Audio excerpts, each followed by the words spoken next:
We're the first generation to realise the profound impact of climate change.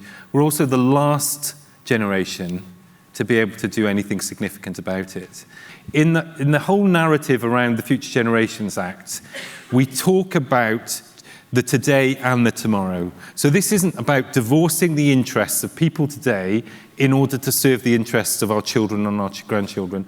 This is about doing both at the same time.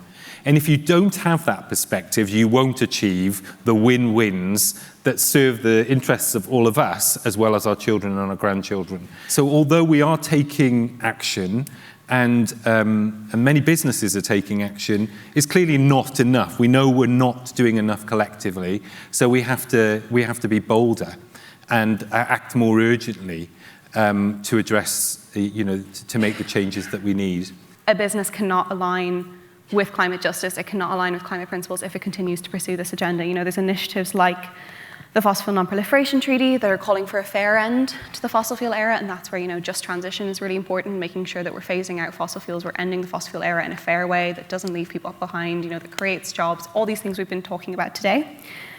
And so I think really making sure that the commitment to sustainability doesn't end once it becomes financially inconvenient, and making sure that those ties to the fossil fuel industry are ended. I think this goes to the crux of the kind of future we want to have and the kind of values we have for future, and I think we've seen a huge amount of mobilization of young people around Palestine as well.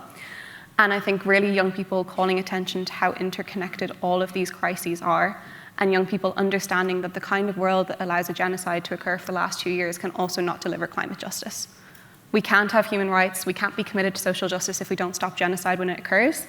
And business and people and government have a huge role to play in that. And I think the biggest way to gain the trust of young people, for young people to actually believe that we're serious about delivering this kind of future, is to engage in projects like some of you may have heard of the Boycott, Divest, Sanctions movement, BDS. You can Google the list right now, or after the panel if you don't have your phones out, we won't be offended. But it has a list of companies that are involved in this. And some of them may be here today, and it's important for us, I say us as business, me as a young person, everyone else's business, to be aware of these things and to not seek to engage with these kinds of projects and with these kind of financial ties.